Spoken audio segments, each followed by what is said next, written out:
მოდის მე მჯდარა, მაგიდაზე გაშლილი სუფთა ფურცლების წინ და უძებნია სიტყვა, ერთადერთი საჭირო და სათქმელი ზუსტად გამომხატველი. ვის სულშიც სიმღერა დაბადებულა და გაწვალებულა ამ სიმღერის გადმოსაცემად ბგერების ძებნით, ვისაც უგრძნია ფერთა განუმეორებელი შეხამება და გაძნელებია მათი ტილოზე გადატანა, ის გაიგებს ხელოვანის სულში ატეხილ ქარიშხალს და მის ცხოვრებასაც, რომელიც დიდი ბრძოლის გზად ქცეულა. ბევრი მარცხი იცის ამ ბრძოლამ და ცოტა გამარჯვება, მაგრამ თუ რაიმე შეედრება იმ შეუცვლელი სიტყვის პოვნის სიხარულს, იმ ერთადერთი სათქმელის გამოხატვას, იმ ერთადერთი სიტყვით, რომელიც მარტო შენ უნდა გეთქვა, მხოლოდ ახლა და მხოლოდ ამ ხალხისათვის. ეს ნათქვამი ყველაფერია უკვე, სამშობლოსათვის თავდადებაც და რწმენი სამსახურიც. და თუ მწერელმა შეძლო, ერთხელ მაინც ეთქვა ჭეშმარიტი სიტყვა, უთანასწორო ბრძოლაში მიღწეული გამარჯვებაც მოპოვებულია. მუდმივი ბრძოლის ასპარეზია მეთქი, წერლის სული. ჩვენ კი ყოველდღე ხვდებით მას, მის გვერდით ვცხოვრობთ, ყოველდღიური წვრილმანი ანგარიშიანობით ვზომავთ მის ნაბიჯებს და როცა ის აღარ არის, მაშინ ხვდებით, რომ არ ყოფილა ჩვეულებრივი მოკვდა. თუმცა თავისი ადამიანური სისუსტეები ქონია, მაგრამ იქნებ ჩვენზე ოდნავ მეტად მაინც შეძლებია ტკივილისა და სიხარულის გათავისება. წერლის ბედნიერი წუთებით მხოლოდ მისი კუთვნილება hrოდია, რადგან მას ხელეწიფება სწორედ თქვას ათასობით ადამიანის სათქმელი, დაინახოს მათი ოცნება, მეცხრეცას აზიაროს ისი. ალექსანდრე ტაბატაძე 70 წლის მანძილზე ეტრფიალებოდა ქართულ სიტყვას. ზოგჯერ დაუნდობლად ებრძოდა კიდეც ამ მოუთო გაგულახს, მაგრამ ცდილობდა მუდამ წრფელი გული და ღირსება შეენარჩუნებინა. 70 წლის გადმოსახედიდან თვითონ ასე აფასებდა განვლილ გზას. კაცი 70 წელს რომ მიაღწევს, როგორც უცებ შეჩერებული მატარებელი შეანჯღრებს მგზავრებს, ისე შეანჯღრებს ეს თარიღი მის გოლებას და გაკვირვებული გაიფიქრებს, რამხელა დრო გასულა. გაიფიქრებს და მალე სინანულის გრძნობა დაეუფლება იმის გამო, რომ მაღალმა ღმერთმა ამხელა დრო გაიმეტა მისთვის. მან კი ამ ქვეყნად ერთხელ მოსულმა რა ცოტა რამ შეძლო. მატარებელი აგრძელებს გზას და კაცი ვერ იშორებს ბოლო სადგურზე ფიქრს, სადაც ის მალე ჩამოვა და იქიდან იმ ხელბარგით გაემართება უსასრულობისაკენ, რომლითაც მიაღწია ბოლო სადგურამდე. და მაინც სულში ეჭვის მარსვლად გაღივებულიყო კითხვა, რა ხელბარგით მივაღწია ამ დღემდე ჩქარი მატარებლის ერთმა რიგითმა მგზავრმა და პასუხს ისე საკუთარი თავისაგან ითხოვდა. თავს რომ ამდენხანს პოეტად თვლიდი, სალამურებს რომ თლიდი და თლიდი, ხან cis რომ იყავ, ხან კიდევ მიწის, თავს რომ იკლავდი ფიცით და მტკიცით, ეს მთა და ბარი, ეს ზეცა წმინდა, 70 წელი რომ გზრდიდა, რომ არ მოგაკლო პური და წყალი, რომ ვპირდებოდი გადახდას ვალის, სულ რომ იძახდი, მაცალეთ ცოტა, სულ რომ რაღაცის იმედი გქონდა, ვალის გადახდის დრო დადგა აგერ, მოდი და ახლა პასუხი აგე. მართალია თვითონ თვლიდა, რომ მაღალმა ღმერთმა ამხელა დრო მთელი 70 წელი გაიმეტა მისთვის, მაგრამ უკან მოხედვისას ერთ ამოსუნთქვად ჩანდა მთელი ცხოვრება, სავსე ტკივილითა და სიხარულით, აფრენითა და დამსხვრევით. ერთი რამ კი ნამდვილად გააცნობიერა, პოეტი ის ადამიანია, რომელმაც შუშის ნამსხვრევებით მოკირწყლ გზაზე მუხლის ჩოქვით უნდა იაროს. ბევრი სხვაც გააცნობიერა, რასაც მრავალი წლის წინ ვერც კი წარმოიდგენდა. აბა რას წარმოიდგენდა მესხი ბიჭი, ახალქალაქის რაიონის სოფელ გოკიოს მიწითა და ჰაერით ნასაზრდოები, რომ მშობლიური ენის სიყვარული 900-ს გადაატარებდა და ისე ხარბად ჩაასუნთქებდა ქართლის ჰაერს, რომ გორის გარეშე ცხოვრებას ვეღარც წარმოიდგენდა. თუმცა ადგილის დედის მონატრებაც ბოლომდე მაინც ვერ დააღწია თავი და ოცნებით სულ იმ წყარო ჩანჩქერებს დასტრიალებდა ბავშვობის გოკიოში, რომ დატოვა. გოკიოს ახლა ალბათ ისე ძალუმა დათოვს, რომ სახლებს თოვლით ეზნიქებათ სახურავები. ბახშნის პირია, დგას სიჩუმე სწორედ ისეთი, როგორიც მახსოვს გოკიოში დიდი ხნის წინათ. თუმცა სიკვდილამდე ცოტა ხნით ადრე მაინც მოახერხა წარსულში მოგზაურობა და გოკიოს ესტუმრა.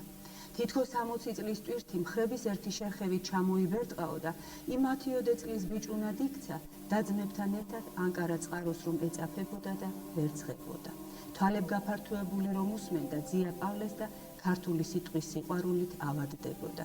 წიგნში თავჩარგული ხნის დროს გზაცაც რომ გადაუხვევდა და შემოღამებულზე ხარებთან ჩახუტებულს რომ ეძინა.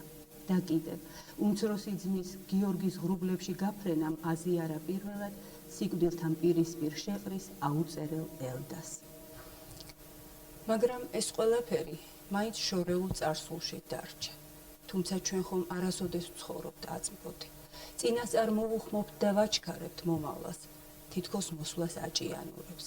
ამ ვცდილობთ უკან გამოვიხმოთ წარსული, თითქოს ნაადრევად დაგვემშვიდობაო. ალექსანდრე ტაბატაძეც წარსულთან ნაადრევად დამშვიდობებული მარტო დაადგა მინის ნამსხვრევებით მოგერწყულ გზას. სტუდენტობიდან გავიცანით ერთმანეთი მე და ალექსანდრე ტაბატაძე. ჩემს ბინაში ცხოვრობდა. იქ დავაქორწინეთ. ჩემი თანამოკალმე იყო, ანუ მე ვიყავი მისი თანამოკალმე. ერთი პოემა და 5 პიესა გვაქვს ერთად დაწერილი. ინსტიტუტის ლიტერატურული ცხოვრების სიმძიმის ცენტრი სულ რამდენიმე კაცზე გადადიოდა. ერთ-ერთი მათგანი ალექსანდრე გახდათ. მისი ფაქტორი იყო შემდგომში წერალთა განყოფილების ჩამოყალიბებაც ავალიანსა და ჩემთან ერთად. ჩვენ ერთად დავდიოდით მეღვინებებში. ერთად გვიწვევდნენ უკრაინაში თუ ბალტიისპირეთში. იშვიათად ვაცდენდით შოთაობის დღესასწაულს მესხეთში. მესხეთი ალექსანდრეს მშობლიური კუთხე გახსდათ და როდესაც ზეიმი ჩამთავრდებოდა, გამოვივლიდით სოფელ აგარაში, ეს ახალციხის აგარა გახლავთ, სადაც ცხოვრობდნენ მისი მშობლები, ძალიან კეთილი ხალხი. ახლა იქ გაიშლებოდა პურმარილი და მე მახსოვს, რომ ცნობილი წერილები ჩვენი სამშობლოსი როგორ მოიხსენდნენ ხოლმე ალექსანდრე ტაბატაძის ეზო მიდამოზე, ალიო მირცხულავა, ალექსი გომიაშვილი, ხუტა ვერულავა, აი ეს ადამიანები არიან ნამყოფი აგარაში უბრალო შრომელი კაცის ალექსანდრეს მამას ალექსი ერქვა, ალექსის ოჯახში. ალექსანდრე იყო ძლიერი ჟურნალისტი. მე აღარ ვლაპარაკობ ახლა მის პოეზიაზე. მან დაიწყო ჟურნალისტური მოღვაწეობა სტალინელში, ბეჭდავდა ნორჩლენელში, დილაში, პიონერში. მე როგორც იცით, ზარია ვოსტოკას კორესპონდენტი გახდათ ქართლის ზონაში. ბოლო ხანებში გამოსცა ტაბატაძემ სამწერლო გაზეთის დაგონება, მაგრამ მაინც მეტი პოპულარობა მას მოუტანა სახმაწვილო გაზეთმა ყახაჩამ. ამდენად ალექსანდრე იყო იაკობ გოგებაშვილის ტრადიციების კარგი გამგრძელებელი ჩვენს მხარეში. მიმდობი გახლდათ, სჯეროდა ადამიანებისა. მაგრამ სამწუხაროდ ვისიც სჯეროდა ჩვენ და სამწუხაროდ ამ ხალხმა დეპეშაც კი ვერ გამოგზავნა დედაქალაქიდან. ამ ჩვენს უბედურებაზე მოსახლიდან გამოგვეცალა სახსალამათი კაცი. ახლა რომ გაცოცხლდეს, რა თქმა უნდა, გადააფასებდა ზოგიერთ ადამიანთან დამოკიდებულებას მაგრამ ეს ოცნების სფეროა უკვე. მისი 70 წლისთავი უნდა გადაგვეხადა 15 მარტს და 14 აპრილს გამოგვეცალა დაბადაზე ხელიდან. ეს იყო ქართული ენის დღე აქ წერალთა განყოფილებაში. სამაჩაბლოდან მოსულ ხალხს ჩვენი მწერლების მიერ შეგროვებული წიგნები გავატანეთ ალექსანდრეს მიულოცეს დამსწრე საზოგადოებამ აქ 70 წელი ინტერვიუ მისცა ტელევიზიას მე ერთად წავედით ვარიანში იაკობის ადგილის და კიდევ ერთხელ მოვინახულეთ ქართული ენის დღეს და 7 საათზე საღამოს 7 საათზე მირეკავე რომ ალექსანდრე დაიღუპა. ეს იყო შოკის მომგვრელი სატელეფონო ზარი ჩემთვის.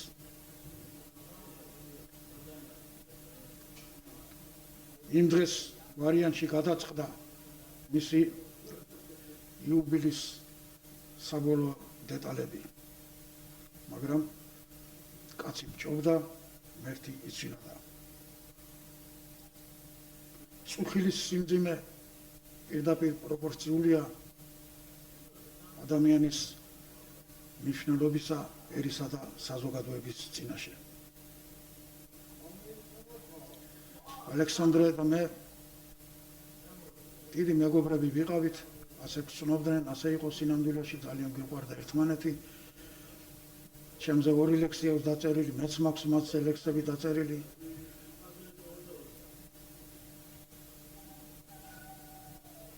არაფერი არ ამშურდა მისი. მაპატიოს მისმა სულმა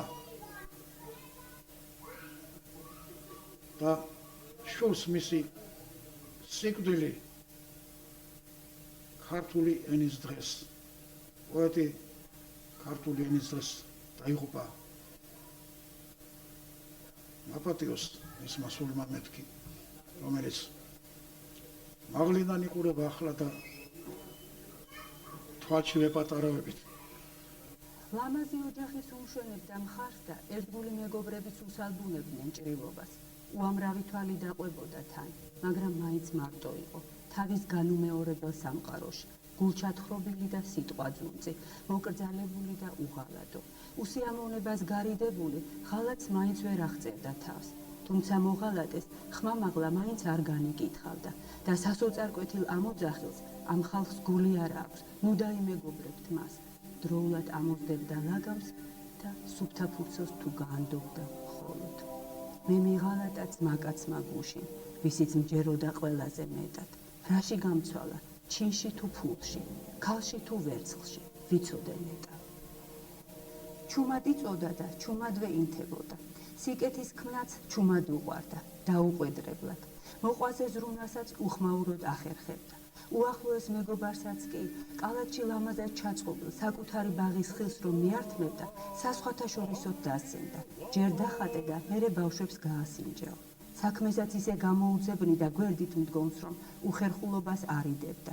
გასამრჯელოსაც ტაქტიანად მიაწვდიდა, იმ მოტივით, რომ ყოველგვარ გაწეულ შრომას თავისი საფასური უნდა ჰქონოდა. სიყვარულიც ჩუმი იცოდა, მაგრამ ჩუმად გიყვარდეს მეგობარი, ლექსი, სამშობლო, ჩუმი მტრობა და ჩუმი შური ყველას გაშოროთ. ალექსანდრე ტაბატაძეს ვიცნობ სიყრმიდანვე. შეიძლება ითქვას, რომ მას დიდი სამეგობრო მრევლი მაინც და მაინც არ ყავდა. და ჩვენი მეგობრობა წარიმართა, რა თქმა უნდა, ძირითადად პოეზიის ფონზე. ალექსანდრე ტაბატაძე იყო არა მარტო სანიმუშო პოეტი, ბრწყინვალე ადამიანი, ბრწყინვალე პიროვნება. იგი იყო მოფუსფუსე, შრომელი. მას ორი სამყარო ჰქონდა, ორივე ერთმანეთისგან კონტრასტულად განსხვავებული. და თითქმის ეს ორი ცალ-ცალკე სამყარო ორივე მის დაქვემდებარებაში ისე შედიოდა, რომ არაფერი მტკივნეული მხარე ანახეთ ანიქით თითქოს არ არსებობდა ეს ერთი შეხედვით, გარეგნული შეხედვით, მაგრამ ის როგორც მეორე სამყაროს მფლობელი ვიტყოდი ასე პოეზიისას იყო ძალიან მტკივნეული პიროვნება, ძალიან განიცდიდა ეპოქალურ ძვრებს, ეპოქალურ გარდატეხებს, მის ჩრდილებს, მის მზეებს. წერდა ძირითადად სიყვარულზე და წერდა ასევე სიძულვილზეც. გულს ადვილად ტკენდნენ, ადვილად ტკიოდა, მაგრამ იგი არასოდეს არ ამბობდა, არ გამოსქვამდა ამას ხმამაღლას. იგი ეზარებოდა ზეპირად პასუხების დაბრუნება. მისი ერთ-ერთი მებრძოლი მეგობარი იყო კალამი. კალმის საშუალებით, კალმის მეშვეობით პასუხები აუცილებლად ადრესატების მიმართ იწერებოდა. ის იყო ძალიან მოფუსფუსე, როგორც აღნიშნეთ, როგორც ჭიანჭველა და ამბობს კიდევაც ერთ ლექსში, ჩემი სიცოცხლე არისო ტვირთი ჭიანჭველას, გზაც ჭიანჭველას გასავლელი. და ამის გამოც კი ხდებოდა ზოგჯერ, რომ მის თავის ირგვლივ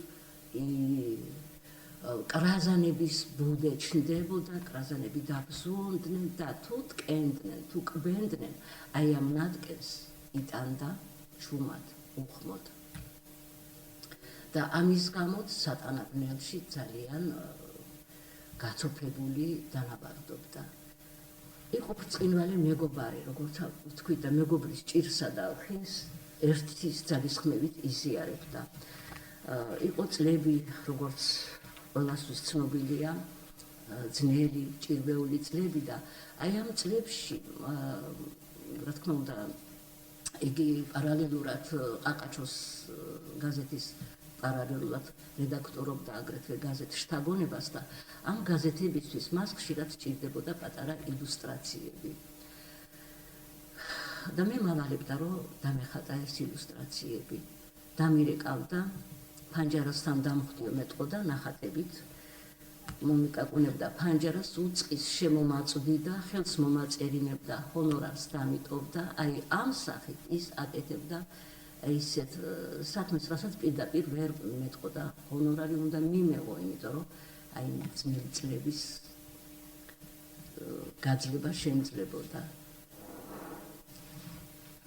ხან აი ამ ჰონორარს ლამაზი კალათით თავისი ხელით დარგული ხეხილის ნაყოფსაც მომარსმევდა ხოლმე კალათით, თან დახატეო, თან ბავშვებს აჭამეო. და ამას ისე აკეთებდა, რომ ესე იგი შეურაცხმყოფელი და რაღაც არ უნდა განგეცადა, ესე იგი ამას აკეთებდა შეუმჩნევლად, მაგრამ რა თქმა უნდა ორივე გვრძნობდით, რატომაც კეთდებოდა ესეთი ამბავი. ალექსანდრე ხელმძღვანელობდა, როგორც ვთქვით, თავის დაბადებულ ყაყაჩოს.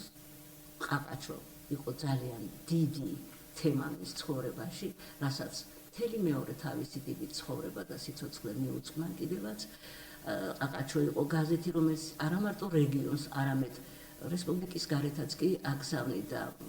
ყაყაჩო იყო ნამდვილი ძუძუ, რომელიც ქართველ დამშეულ ბავშვებს, მაშინ პურით დამშეულ ბავშვებს ყვებავდა თავისი ნამდვილი ჯანსაღი რძით და ასულდგმულებდა.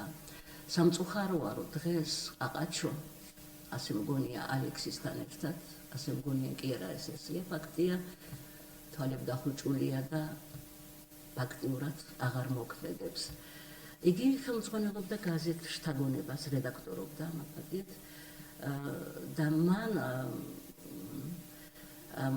ჩამოაყალიბა 1999 წელს, მაპატიეთ 18 წელს ჩამოაყალიბა მწერალთა კავშირისგან ცალკე გამოყოფით ასოციაცია ფარნავაზის სახელწოდებით. მასში გაერთიანდა რამდენიმე ადამიანი, ეს არ ნიშნავდა იმას, რომ გამიჯნული იყო საერთოდ მწერალთა კავშირისგან, პირიქით, მასთან ურთიერთკავშირში მუდმივად იქნებოდა სურვილს შეეძლო გაერთიანებული იყო ფარნავაზში, ფარნავაზს ჰქონდა თავისი წესდება, რომელიც დამყარებული იყო ძალიან კეთილშობილურ საკითხებთან, უნდა ჩატარებულიყო დისპუტები, განხილვები, შესვლა გაერთიანება წევრად იყო თავისუფალი სურვილისავე, რა თქმა უნდა, და გასვლაც ასევე იყო თავისუფალი.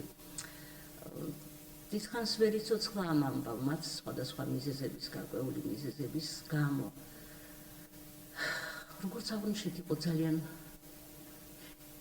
ინტელექტუალური პიროვნება, დახვეწილი, მოწესრიგებული, ვაქხანალიები და ბოჰემური ცხოვრება მაინც და მაინც შორს იდგნენ მისგან, ძირითადად არ იყო აი ამ მიმართების ადამიანი. უყვარდა საოცრად, უყვარდა ხელოვნება, ხატავდა, პირველი პასტელებიც კი მიუტანე და დაიწყო პასტელში მუშაობა, ჰქონდა ძალიან ბევრი ნახატი, ჰქონდა თავისი საკუთარი ხელშეუხები სამყარო, როგორც აღნიშნეთ, გამოფენილი ჰქონდა ყოველ მისვლაზე, მე პატარა ექსკურსად ჩაუტარებდი ხოლმე, ის ამას მოითხოვდა,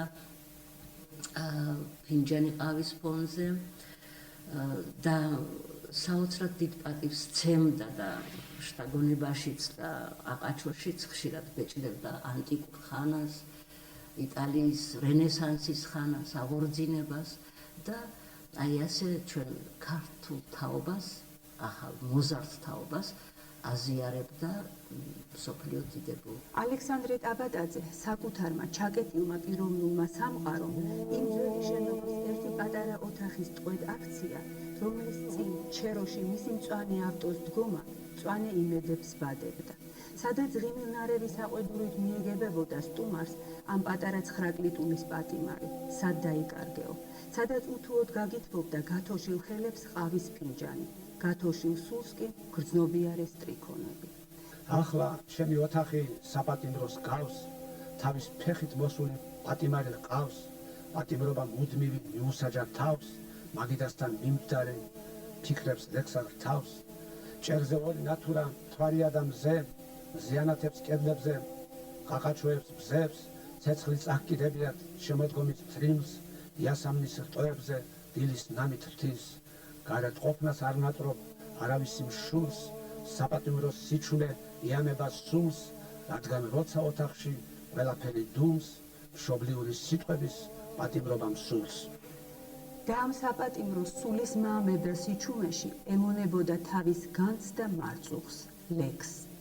მერე ტანჯვანარევი ძიების ფასად მიგნებული სიტყვებიდან ძივებივით იკინძებოდა სტრიქონები და ადამიანთა სულებისკენ მიიკლებდა გზას. ვიღაცას ვეძებთ და თავს ვაყვარებთ, რაღაცას ვეძებთ და თავს ვაწუნებთ. დავდივართ გზებზე, ვტოვებთ ნაკვალევს და მას ნამქერი შლის და ასწორებს. ისიც წერდა და წერდა. თუმცა ხანდახან ჩაიმუხლებდა ხოლმე, როცა რომელიმე მრგვალი თარიღი შეაჯანჯღარებდა და აიძულებდა ხელბარგის სიმძიმე შეეფასებინა. და მაშინ მისი პოზიცია ძალზე ახლობელი და გასაგები ხდებოდა მკითხველისათვის. ისე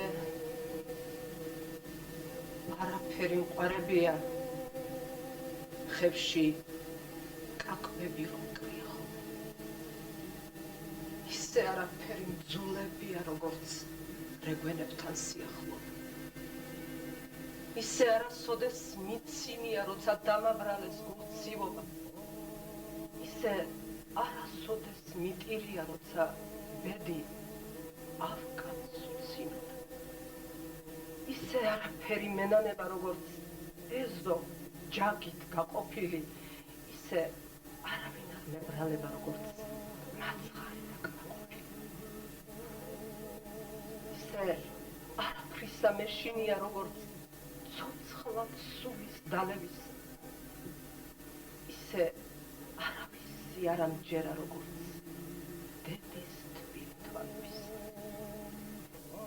ამ პოზიციით სიარული პოეტისათვის არც ისე იოლი იყო და ამ დროს მის ერთადერთ მოკარნახეს გული წარმოადგენდა. მას უნდა განესხვავებინა ყალბი მართლისაგან, მას უნდა შეეფასებინა ნაბიჯის სისწორე. პოეტიც ცდება ძალიან ხშირად, ცდება სიტყვაში და ცდება ქალში. არაფერს, ზოგჯერ ყველაფერს წირავს. გულცირ ქალს ეტრფის სიწმინდით ბავშვის. ზოგჯერ უბრალო რამე არ ესმის, ზოგჯერ ორგულებს მიიჩნევს ძმებად, მაგრამ სამშობლოს მტერმოყვარეში ნაღდი პოეტი არასდროს ცდება. სწორედ სამშობლოს რუხმარეალობამ აქცია ალექსანდრე ტაბატაძე ადამიანად, რომელიც დაუნდობლად ძარცვავდა ყველაზე დიდ განს, გულს და შენდობასაც კი ითხოვდა ამისათვის. შენახარ განძი, მე ვარ ყაჩაღი, შეუბრალებლად გძარცვავ და გძარცვავ. ეს მე გნარცრავ და მერე გაჩაღებ, მე მომაქვს შენთვის ზეიმიც, ჯვარცმაც. და მაინც პოეტის გული ყველაზე მტკივნეულად იმ უმძიმეს წლებში გაიძარცვა, როცა ხელოვნების და კერძოდ პოეზიისადმი ინტერესი საზოგადოებაში განელდა, როცა ვეფხისტყაოსანიც კი ფასდაკლებით იყიდებოდა და იმასაც რეკლამა სჭირდებოდა, როცა სულიერებამ მეორე რიგში გადაინაცვლა და შეშფოთებულმა პოეტმა კიდევ ერთხელ შეღაღა და ღმერთს. ღმერთო, შველას თუ აპირებ, გვიშველე ნუღარ აყოვნებ, მერცხლები უკვე გაფრინდნენ, სამშობლოს რჩებად ყვავყორნებს.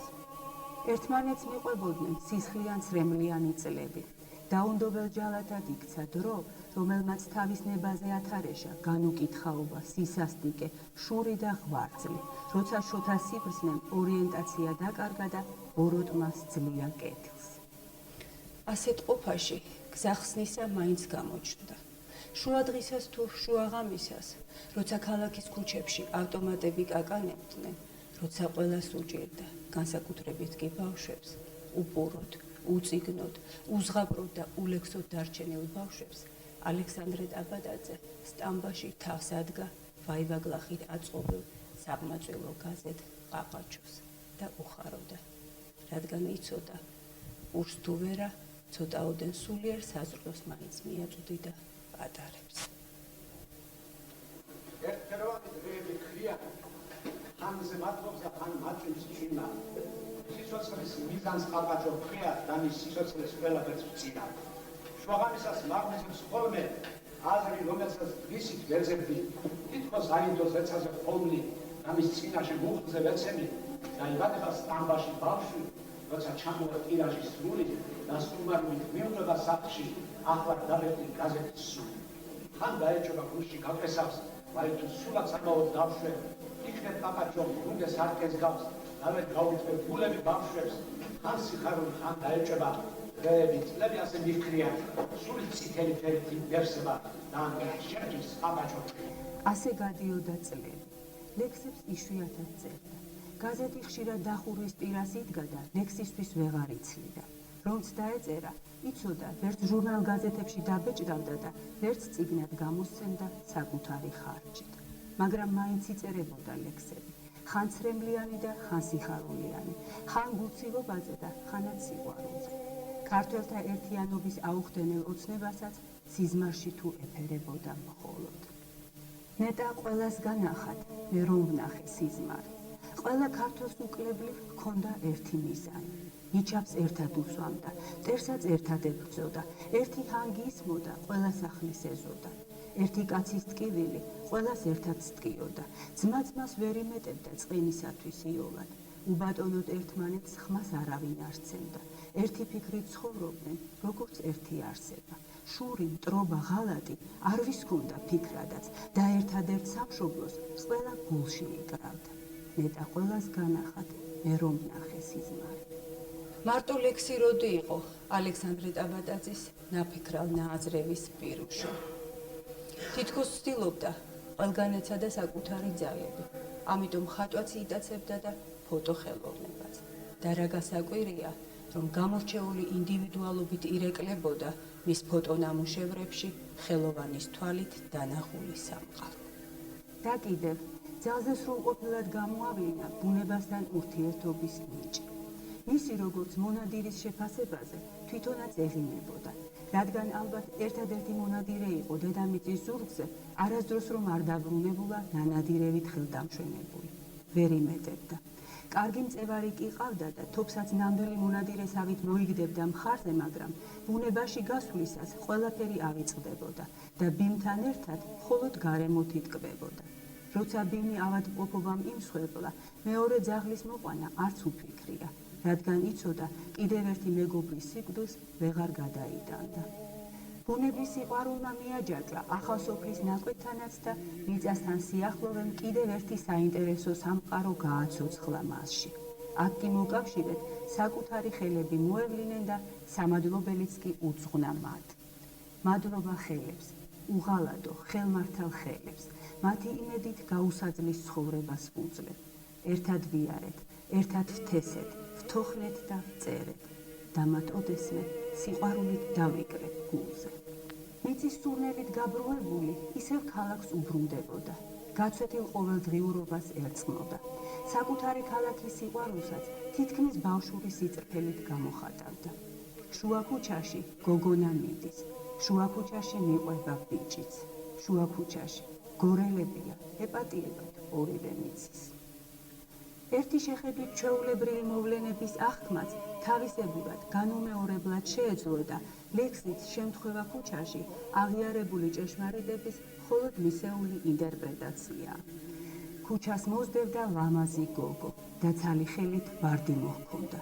ისეთი იყო, აგიხსნათ როგორ მოგონილია მასთან ჯოგონდა. გაქვავებული ბიჭები იდგნენ და ქანდაკებებს გავდნენ ყველანი. ვერ პოულობდნენ პირველად სიტყვებს, ხმას ვერ იღებდა დიდხანს ვერა. და როდის ერთმა მათგანმა იმ გაქვავებულ ჭაბუკებს შორის ძლივს ამოღერა ყველა სათქმელი. ჩემს მტერს ასეთი ლამაზი ცოლი. მარტო ადამიანური თვისებების კი არა, დროის ფასიც შესანიშნავად იცოდა და ამიტომაც ასწრებდა ვერც.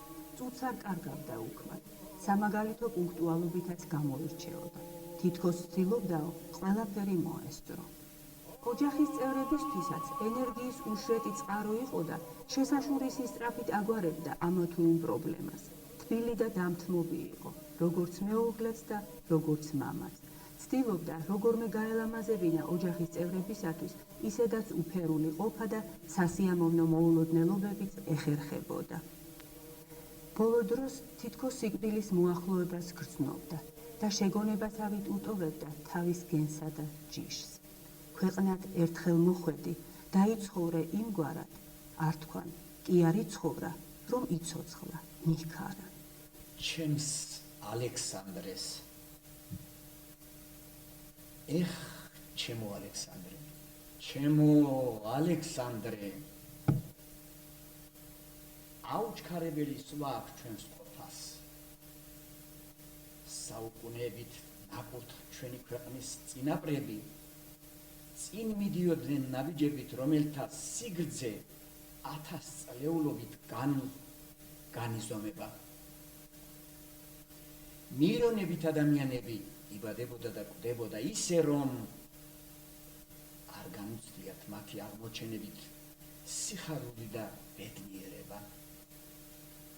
ჩემო ალექსანდრე, ვერც შენ მოასწარე შენი შვენიერი ლექსთა კრებულის ერთხელ მაინც ღირსეული გენებით დაფუძნების აღმოჩენის და აღიარების სიხარული. ჩემო ალექსანდრე, ხომ ვიტყოდით ხოლმე, რომ ოდითგან არ ვინ უწყით, რას გვიმზადებს ბედის წერა, როდის აღვაგზებს, როდის დაგცემს, რა გზა ბილიკებით გვატარებს სამყაროს უკიდეგანო ნარეკლით გადავსებულ გაუწალდა ლაბირინთებში. სადაურსა, სად წაიყვანს? განა დიდხანს ეს სოფელი გაახარებს ვისმეს განა, თურმე ჩუმად ილესება ბედისწერის ბასკიდანა. და აი საქართველოს მაღალი მთის რეგიონიდან გოკიოდან გორში ჩამოვიდა ნიჭიერი ახალგაზრდა ალექსანდრე ტაბადაძე, დააფუძნა და დიდი აღიარება მოუტანა ბავშვთა საკმაწყვილო გაზეთს ყაყაჩოს.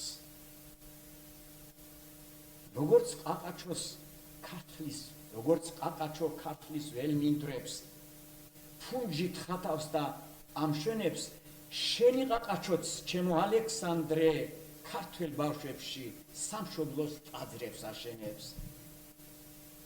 ეხ, დადგა ჩემო ალექსანდრე ჟამი უბედურების აღსრულებისა. დააკლდა ქალაქს დიდი კაცი, დააკლდა თავის ოჯახს, დააკლდი შენს ოჯახს, დააკლდი მეგობრებს, დააკლდი ამხანაგებს, დააკლდი შენს ბაღს, რომელსაც 60-ს ეძახდი, დააკლდი შენი ბაღის მწვანე ნარგავებს, დააკლდი საფარას, დააკლდი ვარძიას და დააკლდი დიდ მესხეთს. და მაინც იმედად გაიყურა ქართული დინისა და ჯიშის გამარჯვება და ეს იმედიც საქართველოს უკვდავების ჰიმნად აჟღერდა ლამას სიმღერაში.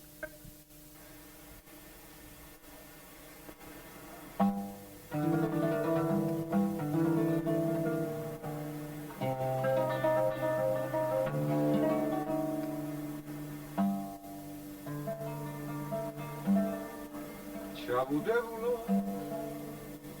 ჩემში გენებო ჩემო ღვიძლებო განაგერებო გულიდან გულში ანადგერებო რა ვიცი იქნე ბედნიერებო სინაპარტაგა მონაბარებო ნაშუგონოგანა მონაბარებო სპოცნებებო და წარმოდგენებო გზები დაღლილო შემოგენებო იარეთისე როგორც გენებო კონდე ჭრილობარ და ნატკენები ძველი მესხები არა გველები ოღონდ ქართული გერქვად გენები იარეთისე როგორც გენებო კონდე ჭრილობას და ნატკენები ძველი მესხები არა გველები ოღონდ ქართული გერქვათ გენები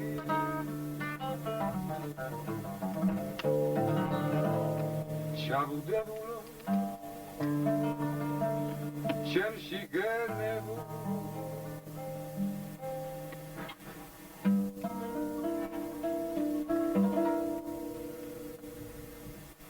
ბოლო ხანებში სულ ერთ სიზმარს ნახულობდა. თითქოს ბავშვობის წყაროზე მიდიოდა, სადაც დედა ელოდებოდა და ხარბად ეწაფებოდა მის სიანგარეს, მაგრამ რატომღაც უკან ვეღარ ბრუნდებოდა. გრძნობდა, უკვე იქით იყო და თითქოს ემზადებოდაო უფალთან წარსადგენად. როგორც გაჭენებული გარეკილი ცხენები, ისე ქრიან დღეები, წლებიც ისე მიხრიან, მალე ვიღაც ჩამძახებს და იკრიფე ხელები, სხვები უკვე წავიდნენ ახლა შენი რიგია. ვერავინ დამიდგება აქ დარჩენის თავდებად, დამთავრდება ყოველი ვით არაკის სპარსული, რა ტკბილია სიცოცხლე, როცა იგი მთავრდება, რა ახლოს ჩანს ბოლო დღე, რა შორს არის წარსული. სიცოცხლესთან გამოთხოვების დროც ხომ ოცნებად დარჩა. მე მინდა მოვკვდე თიბათვის თვეში, ყაყაჩოების ციცილ კისკისში, ყაყაჩოების ცეცხლის ფერთ ქეში, ვესვენო, ცოცხალს გავდე სიკვდილშიც. მაგრამ თიბათვე ხომ არც ისე შორს იყო აპრილისაგან. ყაყაჩოებმაც ამ შავგულაჭირის უფლებმა არ უღალატეს და წითელცრემლება დაეფინნენ მოტრფიალე პოეტის საფლავს.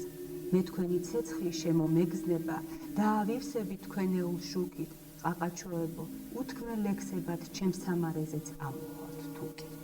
ერთი წლის წინ ჩაისუნთქა კვერნაქის ჰაერი და ისე გაითავისა, თითქოს გოკიოს ნიავი ყოფილიყოს. ერთი წლის თავზე კი კიდევ ერთხელ ჩაიმუხლებენ ახლობლები და მეგობრები მის საფლავთან. ვაჟები მხარს მისცემენ მისი ლექსების დედოფალს და შეკრული სამებასავით გაუყვებიან მისგან წამავალ შარას. კიდევ ერთხელ გამეფდება მის სურათთან ავსულთა განმარიდებელი სანთელი. გადედოფლდება მუნჯი იდილია.